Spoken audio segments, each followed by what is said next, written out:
החדר לא גדול, המיטה צרה. זהו חדר דוחה. את יודעת שאני אוהב אותך. התקפת המחבלים בתל אביב החלה בסביבות השעה 11:15 בלילה.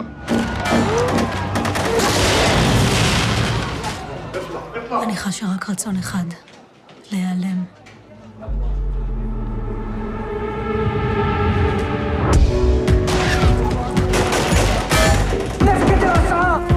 بقدر اترجم. قولي لهم يبطلوا يطخوا واحنا كمان نبطل الطخ. جينا بسلام بدنا نطلع بسلام. אתה מקשיב לי? כן. או שהם יצאו מפה בשלום, או מוות לכולנו יחד איתם. אני אישה פשוטה, עקרת בית. מעולם לא התעניינתי בפוליטיקה.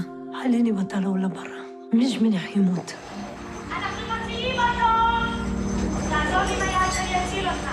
שוב ושוב אני נושאת תפילה. רק שלא יעלה השחר. רק שלא יעלה השחר.